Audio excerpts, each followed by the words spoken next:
Dear students, very good morning to all of you. स्वागत है आप सभी का साध्य एनसीईआरटी ट्यूटोरियल्स में। मैं हरीश कुमार। आज जो है हम 12th फिजिक्स का जो पहला चैप्टर है इलेक्ट्रोस्टैटिक्स का जो पहला चैप्टर है उसका एक लास्ट पड़ाव पे आए हैं, जहाँ पे हम लोग आज जो है हम पढ़ने वाले हैं application of Gauss law. Dear student, इससे पहले के क्लासेस में मैंने आपको बताया था कि क्या होता है इलेक्ट्रिक फ्लक्स, क्या होते हैं Gauss law.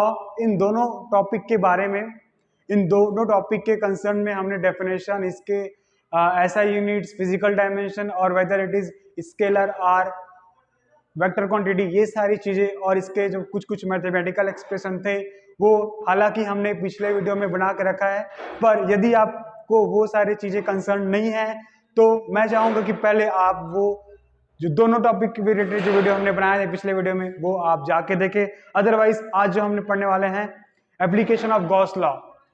Here in this video students we will try to calculate the electric field intensity at different given conditions. So in your NCERT book, that is which is mainly be concerned for CBSE और CGBSE students, वहां पे हमारे के पास क्या है, तीन condition जो है जहां पे हम लोग इलेक्ट्रिक फील्ड इंटेंसिटी निकालते हैं उसको तीन application number 1, application number 2, application number 3 ऐसे करके तीन कंडीशन में उसको दिया गया है।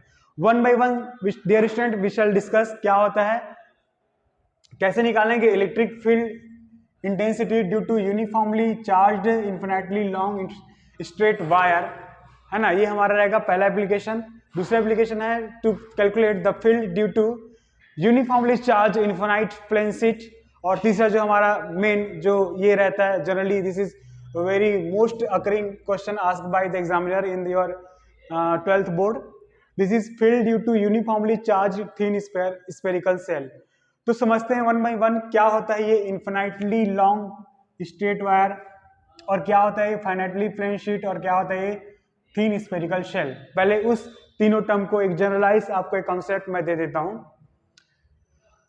क्या होता है infinitely long straight wire charge uniformly charge. Suppose dear student हमारे पास एक थिन एक स्ट्रेट वायर यहाँ पे रखा हुआ है, ठीक है।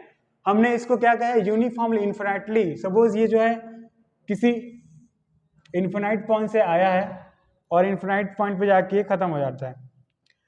चूंकि यहाँ पे बोला गया यूनिफॉर्मली चार्ज ना, कि मान के चलते हैं कि इस पूरे थिन वायर पे अपन को यूनिफॉर्मली चार्ज दिया है फॉर आवर कन्वेंशनल, हम मान के चलते हैं कि यहाँ पे कन्वर्टेड चार्ज है हमारे पास positively charge throughout this whole straight wire, ठीक है। हमने अपने कन्वेंशनल के लिए यहाँ पे पॉजिटिव चार्ज इस पे uniformly means what, it is equidistance and equidistance from each others. So हमने यहाँ पे क्या किया है, इस यूनिफॉर्मली थिन स्ट्रेट वायर पे चार्ज कंडक्ट करा दिया है। सपोज डियर स्टूडेंट हम मान के चलते हैं यहाँ पे एक पॉइंट P है near to this thin straight wire, जहां पे उसका जो डिस्टेंस है यहां से इसकी ओर जो है स्मॉल आ रहा है ना। अभी हमको करना क्या है ये भी समझो, हमको फाइंड आउट करना है इलेक्ट्रिक फील्ड इंटेंसिटी। तो electric field intensity find out करने के लिए क्या चाहिए, पहले तो अपन को by definition of electric flux अपन को एक सरफेस ऐसा तैयार करना पड़ेगा जहां पे अपन उसका जो electric field intensity find out कर सके। अपन ने पढ़ा है ना फाई फ्लक्स क्या होता है, flux is the total number of electric field line passing through a given surface. किसी भी गिवन सरफेस पे जो जितने number of electric field lines उसमें पास होंगे वो क्या कहलाते हैं, इलेक्ट्रिक फ्लक्स, है ना। तो अच्छा गिवन सरफेस है तो अपन को पहले तो सरफेस यहाँ पे तैयार करना पड़ेगा। तो चलो मान के चलते हैं अपन एक पॉइंट P लिए हैं, रैंडम पॉइंट लिए हैं यहाँ पे P से, और उसका जो डिस्टेंस है स्मॉल r मान के चलते हैं, स्मॉल r है कहां से, उस थिन स्ट्रेट वायर जो अपन लेके चले, ठीक है। अब सपोज जैसे कि आप कॉपर वायर देखते हो, सिंगल वायर जो आता है आजकल, जैसे जिसमें खाली सिंगल वायर रहेगा, जैसे कि सपोज ये है, ठीक है। तो यदि वो थिन स्ट्रेट वायर है जो मैं बात कर रहा हूँ, लॉन्ग थिन स्ट्रेट वायर है, और बड़ा कर दो उसको, है ना। और मैं मान के चलता हूँ इस ये जो है वो बीच का मिडिल टर्म है ना, मतलब बीच का जो अंदर का जो वायरिंग होता है ना, कॉपर सिंगल वायर, उसमें क्या होता है बीच का जो कॉपर वायर रहता है वो सपोज ये है, और उसके आउटर में अपन को प्लास्टिक का कवर मिलता है। जैसे वायर अपन लेते हैं तो क्या रहता है, बीच में कॉपर रहेगा, उसके आउटर में क्या करेगा, प्लास्टिक का कवर रहता है। तो मान के चलिए वो जो प्लास्टिक का कवर है वहां पे एक पॉइंट हमारे पास एक पॉइंट पी लिया गया है, और जो पूरे जो प्लास्टिक का कवर है मीन्स वो क्या रहेगा, इस थिन वायर के इस पी के अराउंड ना, जैसे सपोज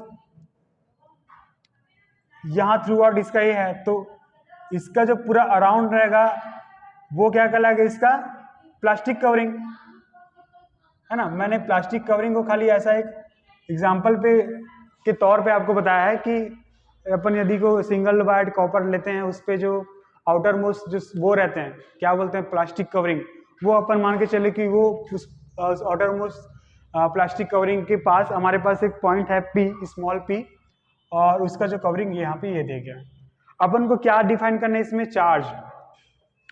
ठीक है, चलो ये अपन को फिर ये यूनिफॉर्मली थिन वायर पे ये अपन देखते हैं। फिर दूसरी बात अपन चलते, ये तो हो गया, क्या हो गया, अपन इसमें फील्ड कैलकुलेट करना है। कैसे करेंगे, अभी जस्ट मैं उन दोनों टर्म्स को बता देता हूँ, फिर वापस इसमें आएंगे और इसका एक डेरिवेशन भी करेंगे।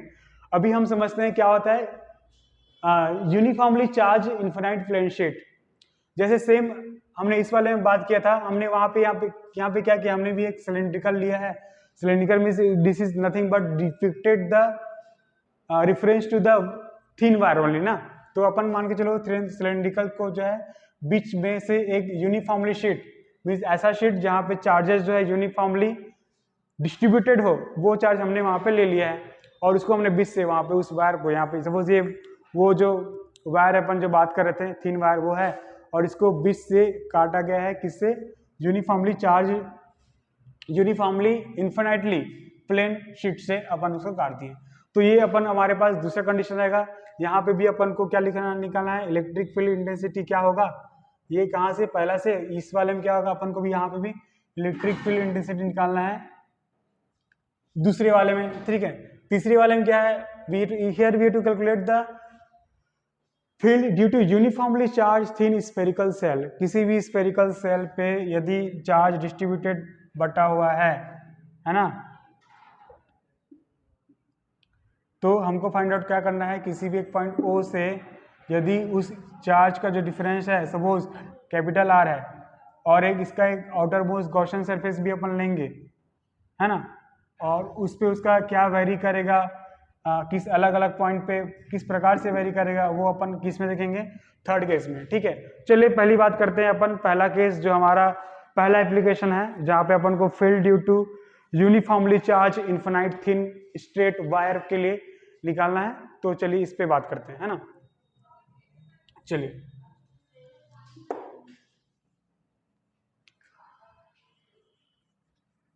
हमने यहाँ पे क्या कंसीडर किया है इस वाले को, सपोज अपन एक यूनिफॉर्मली थिन स्ट्रेट वायर अपन ले लिया है, P any point at the distance of small r from the this point, है ना। चलिए सो नाउ प्रूफ अपन देख रहे हैं किसका, field due to uniformly charge infinitely long sheet. इसको मैं रब कर देता हूं, फिर अपन बाद में जब इस पे भी 1 by 1 डिस्कस करेंगे। अभी हम क्या देख रहे हैं, field due to uniformly charge infinite plane sheet long straight wire. तो let P be any point, P be any point at distance small r from uniformly charged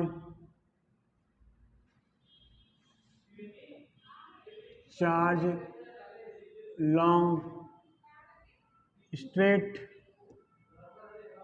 wire. Okay, so now by definition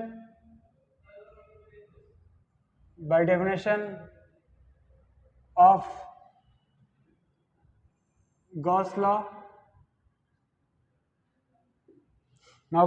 Gauss law, suppose consider करते हैं कि इस जो point P पे हमारा जो electric field of line E जो है सपोज पास हो रहा है ना, means through out this charge एक यूनिफॉर्मली जो है इलेक्ट्रिक लाइंस ऑफ फोर्स इसमें सपोज पास हो रहा है थ्रू आउट दिस सरफेस।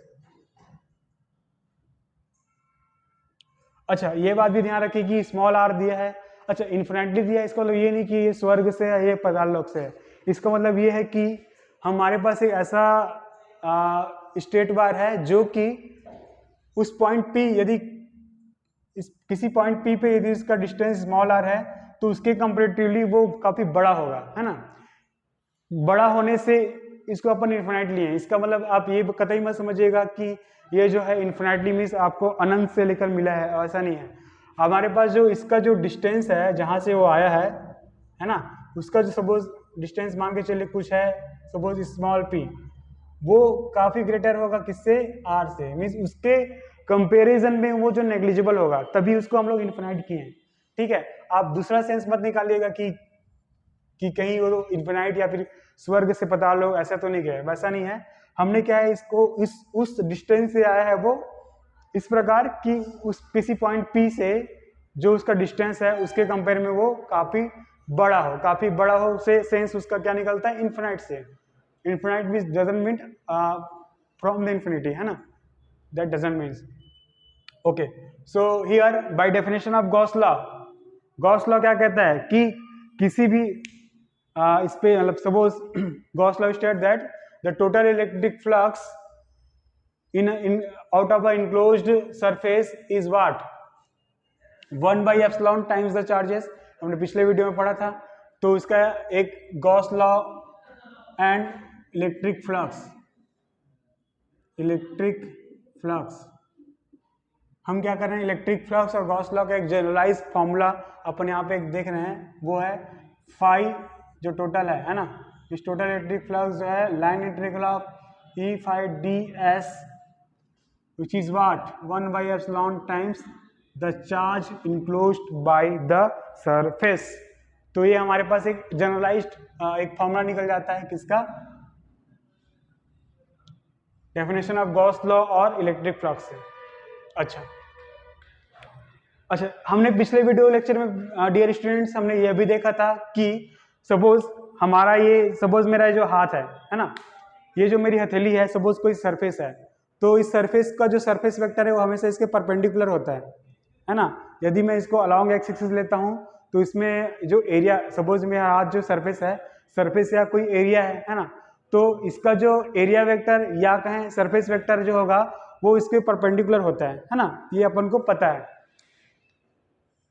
अच्छा चलिए, मान के चलिए कि जो distribution of electric field lines है ओवर दिस होल सिस्टम अलग अलग मिलेगा अपन को, मीन्स अलग अलग सरफेस पे अलग अलग मिलेगा। सपोज मान के चलिए ये जो सरफेस हमारा वो S1 है और इसका इस सिलेंड्रिकल सरफेस फेस ही दिख रहा ना ये, और इस जो अपर सिलेंड्रिकल फेस का जो सर्कल है मान के चलिए वो S2 है ना, और जो पॉइंट P जहां पे लाई करता है वो मान के चलिए कि वो S3 है।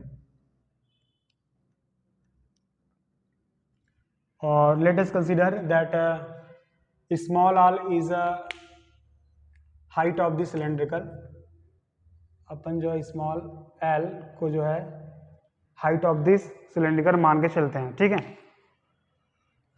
तो क्या अभी हमको क्या करें, टोटल इलेक्ट्रिक फ्लक्स, हमको पहले तो अपन इलेक्ट्रिक फ्लक्स देख लेते हैं इस पूरे सिस्टम में अलग अलग कंडीशंस पे कि कितने होते हैं, है ना, फिर अपन देखेंगे कि उसमें चार्ज कैसे आता है, ठीक है। तो देखें टोटल इलेक्ट्रिक फ्लक्स यहां पे कैसे होगा, देखो। अच्छा सपोज ये सरफेस S है, तो जैसे अभी मैंने बताया था कि जो सरफेस होता है उसके जो परपेंडिकुलर क्या रहेगा, उसका सरफेस वेक्टर, या भी सपोज ये एरिया है तो इसका जो क्या कहलाएगा, सरफेस वेक्टर जो है या फिर एरिया वेक्टर जो है S1 उसके परपेंडिकुलर का रहेगा। सपोज ये है तो इसका जो सरफेस एरिया है या सरफेस वेक्टर यू कैन से, है ना, सरफेस वेक्टर क्या करेगा, इसके अलोंग मींस परपेंडिकुलर रहेगा। यहाँ पे भी इसका सरफेस एरिया जो है वो परपेंडिकुलर रहेगा किसके, सरफेस एरिया सपोज ds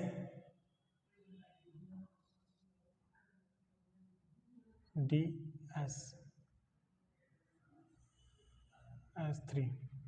मैंने क्या किया है, इस पूरे सरफेस को छोटे छोटे 3 पार्ट में डिवाइड कर लिया है, जहाँ पे सपोज S1 जो है उसके लिए हमारे पास एक एरिया वेक्टर है, उसको मैंने DS1 से मैंने डिनोट किया है इस सरफेस S1 के लिए, और S2 के लिए सपोज ये सरफेस S2 है तो इसके लिए सरफेस S2 मतलब this is what the area vector or surface vector जो कि परपेंडिकुलर है किससे, इस सरफेस पे। और यहाँ पे भी हमने एरिया वेक्टर लिया है DS1 जो कि परपेंडिकुलर है किससे, इस सरफेस S1 से।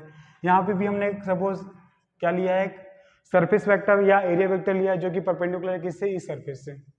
तो अब देखो हमको क्या पता है bye definition of electric flux, electric flux क्या होता है E/ds, और हमको पता है कि that if A and B be two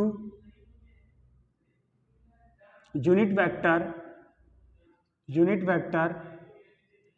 then A dot B is what, A dot B cos theta.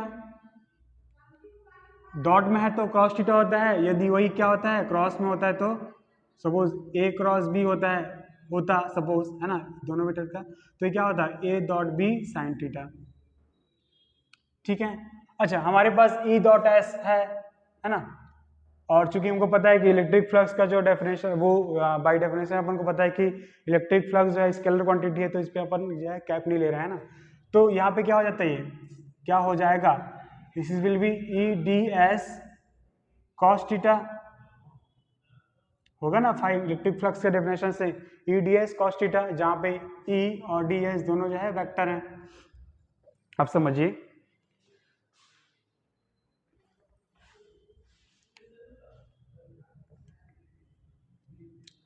हमको क्या निकालना है, टोटल इलेक्ट्रिक फ्लक्स। तो इस पूरे सरफेस पे यानी कि पूरा यदि अपन को इसको एक सिस्टम ले तो उस पे जो अलग अलग जो हमने सरफेस बांटा है उसका टोटल कितना हो जाएगा, हमारे पास टोटल इलेक्ट्रिक फ्लक्स वो क्या होगा, line integration of E/ds S1 है ना, ये S1। अब चूंकि देखो यहाँ पे जो एरिया वेक्टर या सरफेस वेक्टर जो है वो परपेंडिकुलर है किससे, इलेक्ट्रिक फील्ड लाइंस। अब throughout this electric field lines अपन को क्या मिलेगा, यहाँ से यहाँ, है ना, मीन्स क्या होगा, यहाँ पे एरिया वेक्टर इस साइड है और जो इसका direction of electric field line क्या है, इस साइड है, तो ये क्या कौन सा एंगल बनेगा, 90 डिग्री बनेगा ना, है कि नहीं। चलो तो ये क्या कहलाएगा, जैसे यहाँ पे होता है E/ds cos थीटा, तो यहाँ पे क्या होगा E/ds cos 90 degree, isn't it, yes. अब देखते हैं इस वाले कंडीशन में क्या है, S2 वाले में। अच्छा यहाँ पे भी क्या है, सपोज हमारे पास ये सरफेस है ये S2, तो उसका जो सरफेस वेक्टर है वो that will be perpendicular to this surface that is DS2।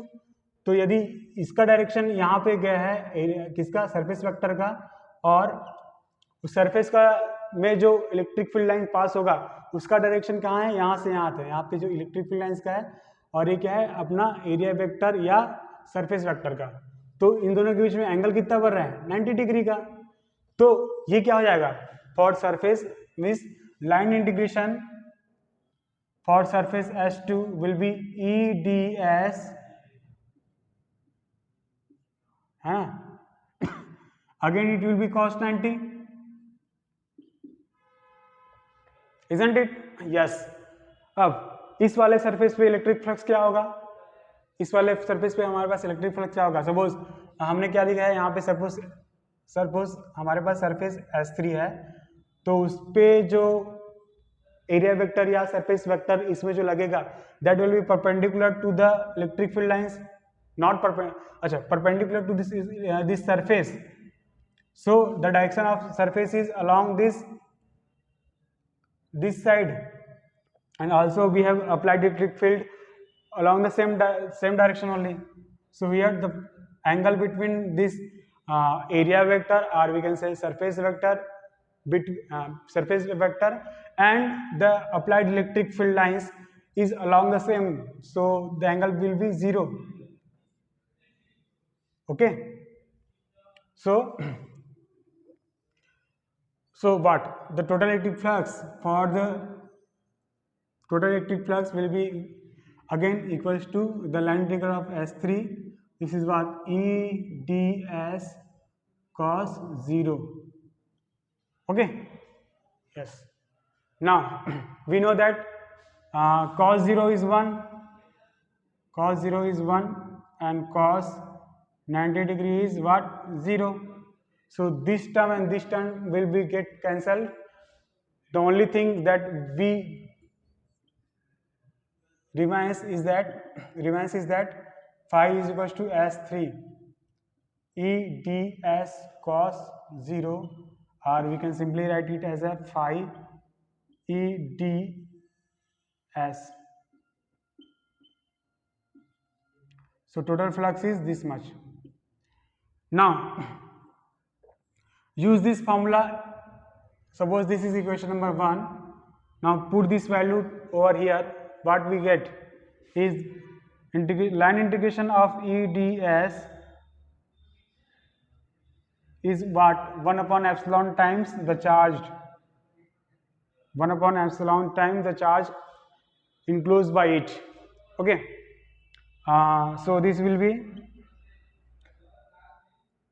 put this, since this electric field intensity is can be taken as a common, so this is what? Phi ds, this is what? 1 upon epsilon times the charge enclosed by it. Now we know that since the curved surface area of cylinder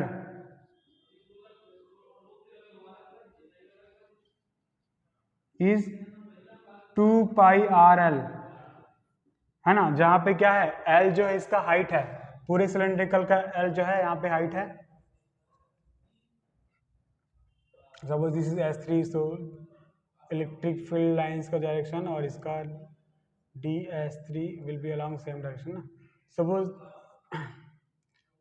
Suppose this is the length of the cylindrical, so the curved surface area for the cylindrical is 2 pi RL. This is from 10th class definition. So here this total, so when we take the overall surface area, so we will get E is equals to E dot 2 pi RL. This is what? 1 upon epsilon times the charge enclosed by it. And when we transpose this whole term to the right hand side, we get E is equals to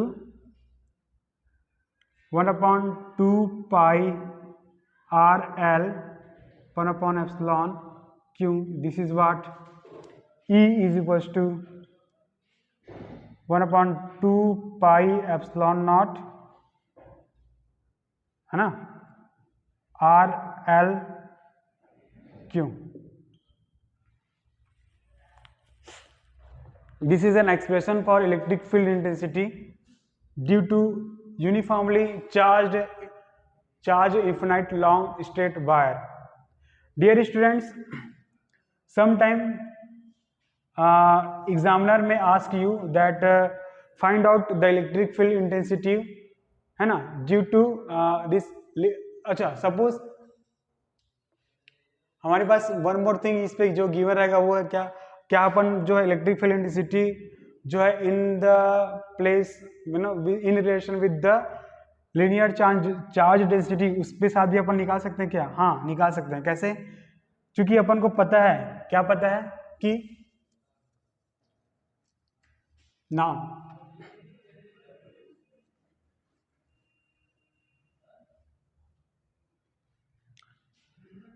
now since linear charged density, linear charge density क्या होता है? अपन इसको lambda से denote करते हैं, जो कि होता है चार्ज अपॉन लेंथ, यानी कि कूलम्स पर मीटर, है ना. ये अपन को क्या है, लीनियर चार्ज डेंसिटी के अपन क्या कर रहे हैं यहाँ पे, इलेक्ट्रिक फील्ड इंटेंसिटी का जो रिलेशन अपन को जो मिला है अल्टीमेट, उसको हम लोग इन टर्म्स ऑफ किसके कर रहे हैं? लीनियर चार्ज डेंसिटी के टर्म्स से अपन देखने जा रहे हैं. सो यदि If lambda is equals to q upon L, so we can write q is equals to lambda upon L. Yes. Let's take it as a equation number 2. अभी क्या करेंगे, सपोज हमारे पास जो एक्सप्रेशन है फाइनल एक्सप्रेशन, तो वहां पे जो q की वैल्यू है उसको क्या अपन लैम्डा डॉट एल से अपन रिप्लेस कर सकते हैं? हाँ, कर सकते हैं. तो हमारे पास ऐसे केस में इलेक्ट्रिक फील्ड इंटेंसिटी क्या आ जाएगा? This will be 2 pi r epsilon r l, and since q is equal to lambda l, so cut this out l l, what will be remain is 2 pi epsilon lambda into r. This is the final expression for the field due to uniformly charged infinite long straight wire. इससे अपन को क्या मिलता है कि इससे अपन को क्या observation या कंक्लूजन अपन इससे निकाल सकते हैं, वो ये कि जो हमारा इलेक्ट्रिक फील्ड इंटेंसिटी है किसी भी uniformly charge infinitely long straight wire पे, वो जो है इन्वर्सली प्रोपोर्शनल होता है किसके? उसके डिस्टेंस पे. यानी कि ये जो है इलेक्ट्रिक फील्ड लाइन कितने इस पे पासेस होंगे वो डिपेंड करेगा कि इस पॉइंट P, यहाँ पे हमने पॉइंट लिया था P, उससे इसका डिस्टेंस कितना है. मीन्स जितना कम ये रहेगा उतना स्ट्रॉन्ग जो है इलेक्ट्रिक फील्ड लाइन बढ़ेगा, है ना, और जितना ये क्या रहेगा ज़्यादा रहेगा उतना जो है इलेक्ट्रिक फील्ड लाइन्स उस पर कम रहेगा. तो ऐसा अपन एक फाइनल कंक्लूजन इस वाले पहले एप्लीकेशन जहाँ पे हमने electric field due to uniformly charge straight wire पे अपन एक कंक्लूजन निकाल सकते हैं that E is inversely proportional to the distance between the point we take in this system. So ये अपन एक कंक्लूजन निकालते हैं. चलिए अभी हम बात करेंगे अपन अपना सेकंड एप्लीकेशन जिसपे हम बात करेंगे that what will be the field due to uniformly charge infinitely plane sheet. तो अपन let's talk about that.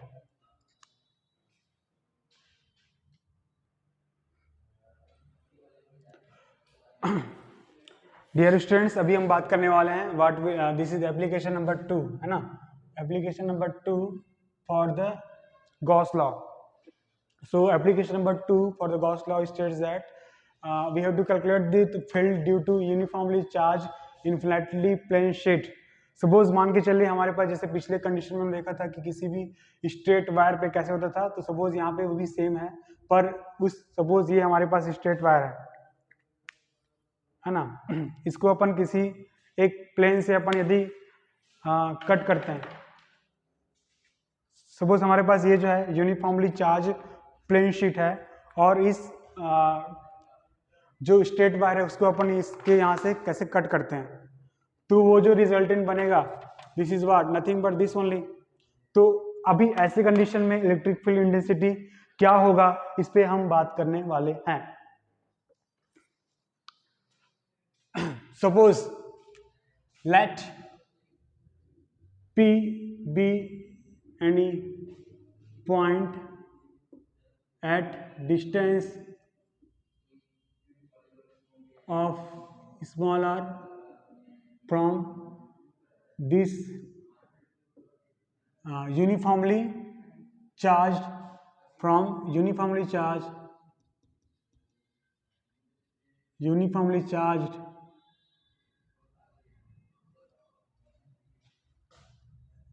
plane sheet.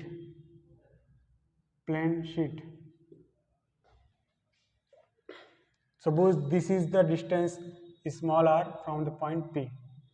Now again जैसे हमने पिछले वाले केस में किया था वैसे ही हम इस सरफेस को 3 भागों में डिवाइड कर देंगे कि सपोज इस वाले सरफेस के लिए अपने पास क्या है S1, ये वाला सरफेस जो हमारे पास क्या है S2, और लेट सपोज कि ये वाला जो पॉइंट है हमारे पास क्या है ये S3, है ना. तो इस अपन को क्या मिल जाएगा by using Gauss law and electric flux definition, electric flux फाई। तो बाय यूजिंग गॉस लॉ क्या कहता है, that the total amount of electric flux in enclosed surface is 1 upon epsilon times the charge enclosed by it.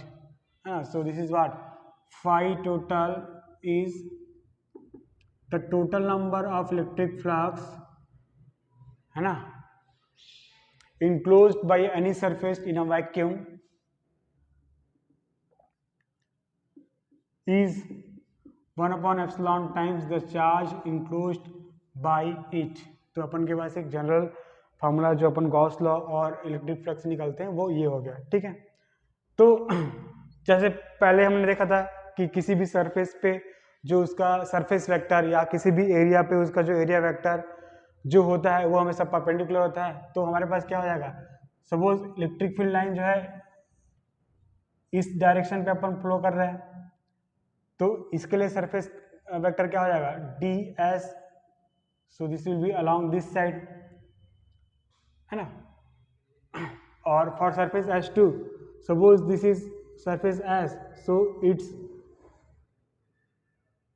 surface will be along perpendicular this surface means along this side. अच्छा, अब हमारे पास जो uniformly infinitely plane sheet है वहां से electric field lines दो तरीके से पास होंगे ना, एक तो उस पॉइंट पी की ओर और एक जो है उसका अपोजिट डायरेक्शन में मिलेगा, है ना।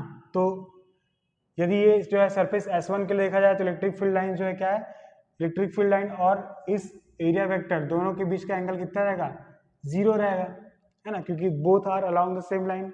सिमिलरली उस पाइप यानी कि उस क्या बोलते हैं इस थिन वायर के जो लास्ट सीट में रहेगा वहां भी हमको क्या मिलेगा, जो डायरेक्शन ऑफ एरिया वेक्टर है ना, और जो applied electric flux electric field है उसका भी डायरेक्शन क्या रहेगा, 0 रहेगा, 0 डिग्री रहेगा, ठीक है।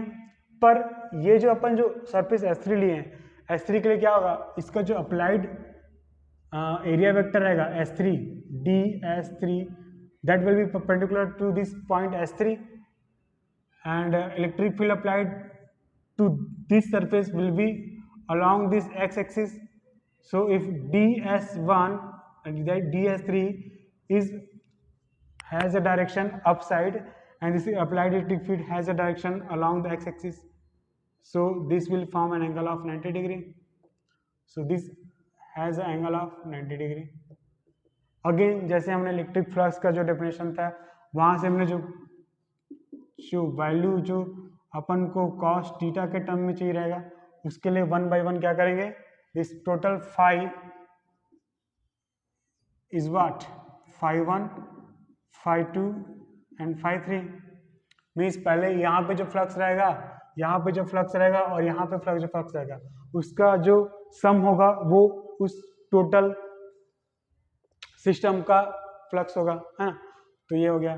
तो अच्छा फाई देख लेते हैं, तो टोटल फाई टोटल क्या रहेगा हमारे पास, line integration of phi 1 sorry S1 E D S cos 0 ना, कॉस 0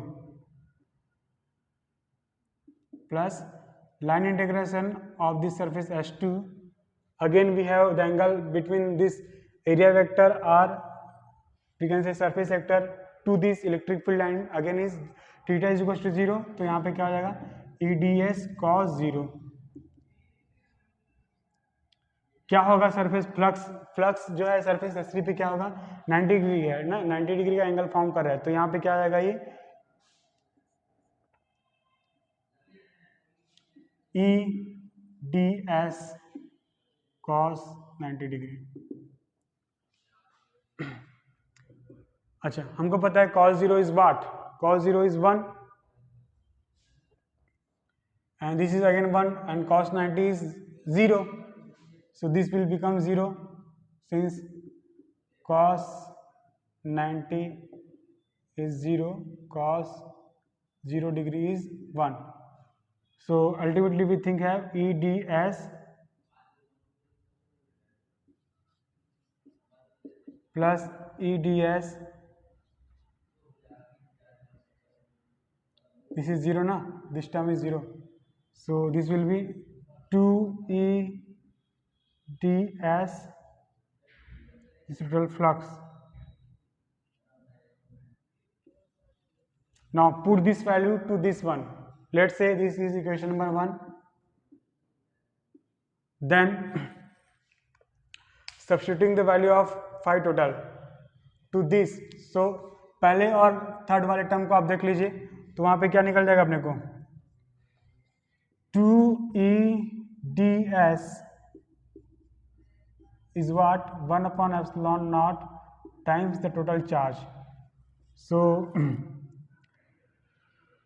again, अच्छा, whole total integration, line integration is total this.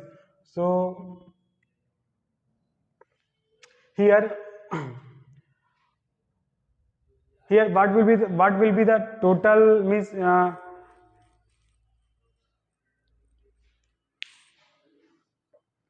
EDS.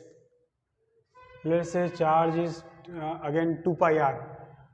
So when we open this surface area, so we get E is equals to 2 pi r square.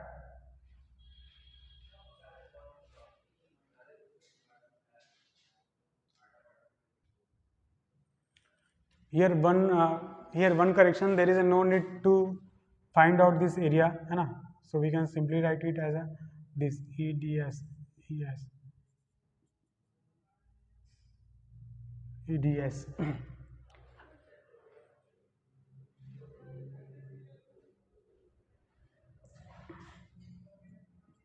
1 upon epsilon q times. Now अभी क्या होगा, अपन को इससे पहले हमने class में क्या देखा था, 3 तरह के जो चार्ज डेंसिटी हमने पढ़ा था. पहला होता था लीनियर चार्ज डेंसिटी, दूसरा होता था सरफेस चार्ज डेंसिटी और तीसरा होता था क्या, वॉल्यूम चार्ज डेंसिटी.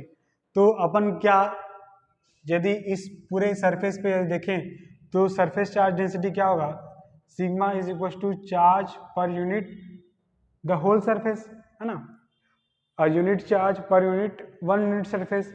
तो क्या मैं इस फॉर्मूला को, ये कहां से आया, by surface charge density. So this is the equation we have from surface charge density. So when we transpose this S to here, we get Q is equals to sigma S, है ना.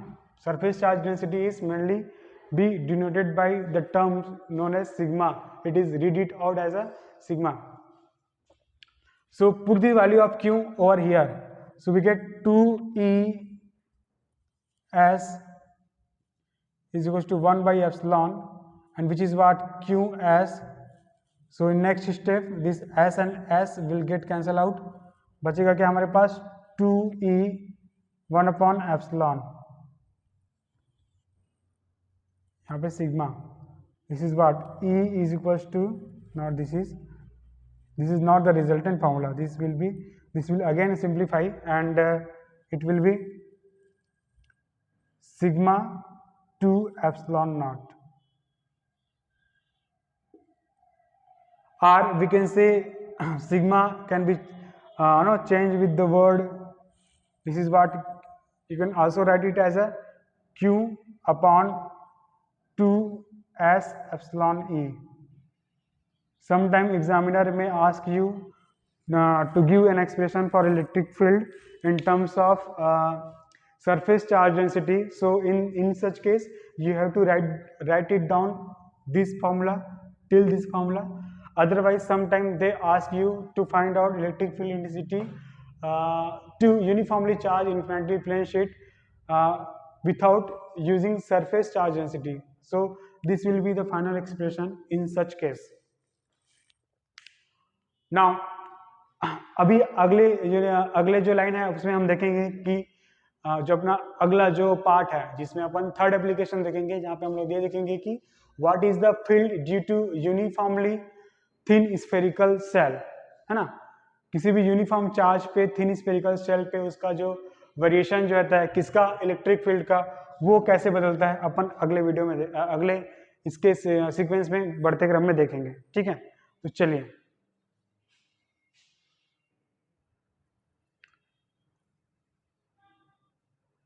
चलिए अभी जो हमारा क्या रहेगा third part हमारे this is the third application of Gauss law, जहाँ पे हम देखेंगे कि कैसे how to find out the electric field intensity due to uniformly charge in a thin spherical shell.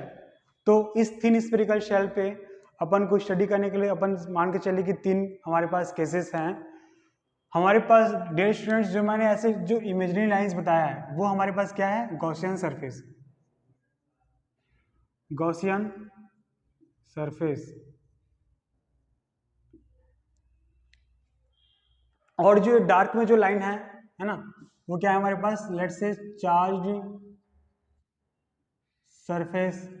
Surface charge density, this is surface charge density.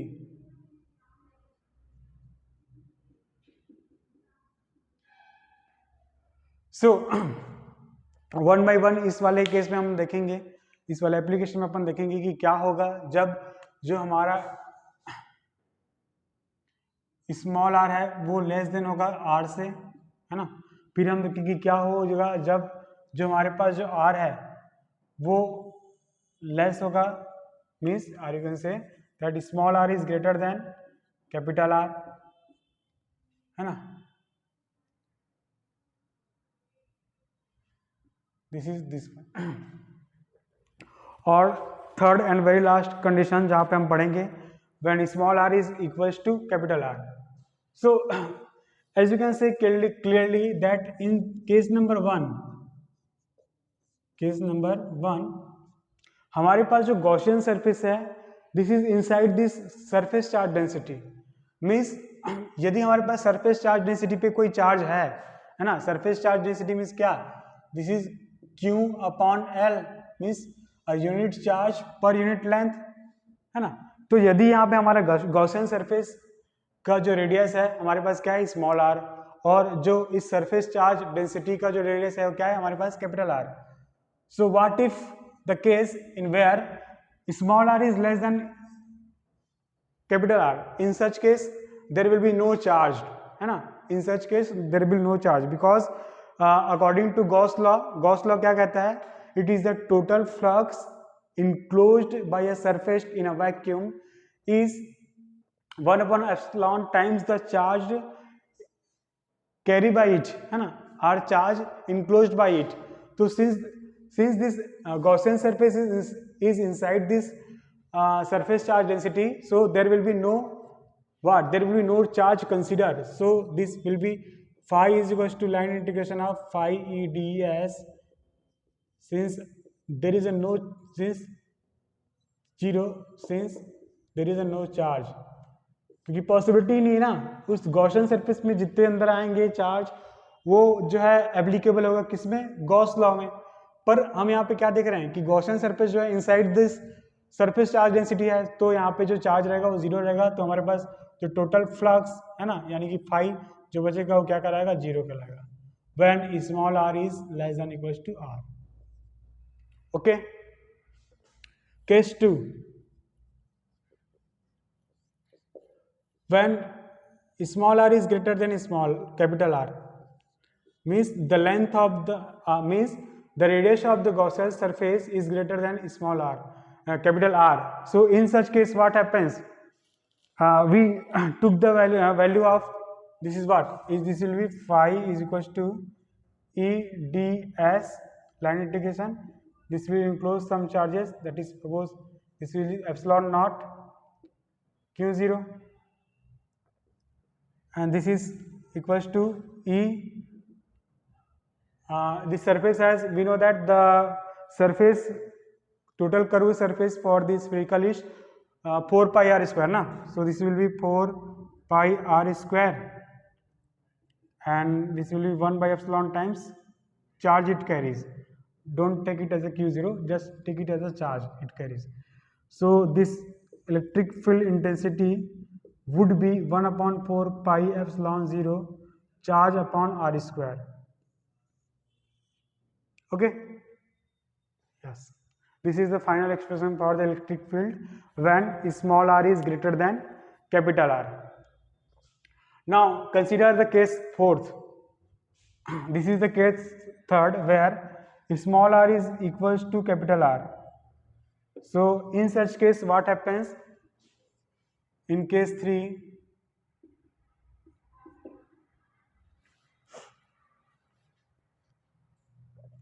when small r is equals to capital R, so put this value, since r is equals to R, so final, so electric field intensity due to this in such case will be 1 upon 4 pi epsilon capital R square. This is what the charges means क्या कि यदि हम एक graph बनाएं किसके बीच में, electric field intensity और capital R minus are, तो अपन को क्या मिलेगा, एक ऐसा ग्राफ मिलेगा जहाँ पे ये ऐसा ट्रीट होगा. अच्छा, हमारे पास जो ये जो वैल्यू है जहाँ पे Gaussian surface greater is equal to r है, वो हमको क्या इम्प्लाइज करता है कि जो चार्ज है वहां पे वो एक कंडक्टर की तरह यूज होगा ना, जो मतलब इसमें मैक्सिमम रहेगा अपने पास ये वाले केस पे, बाकी में तो या तो जीरो होगा नहीं तो उसके बराबर जो है एट बीच वाले टाइम पे अपन ये मिलेगा. बाकी जो आइडियल जो अपन देखते हैं कंडीशन वो क्या होता है, केस 2, जहाँ पे स्मॉल आर जो है कैपिटल होता है, बड़ा होता है किससे, कैपिटल आर से. Okay, so dear students, this is the completion of your first chapter, that is electric charge and field. तो इसके बाद अपन अगले वाले वीडियो सीरीज में हम बात करेंगे चैप्टर 2, जहाँ पे अपन इलेक्ट्रोस्टैटिक पोटेंशियल और कैपेसिटेंस के बारे में बात करेंगे. ठीक है, इससे रिलेटेड यदि आपको कोई क्वेरी है तो आप साथ एनसीईआरटी ट्यूटोरियल्स को आप ईमेल भी कर सकते हैं. और this is all for today's. Thank you.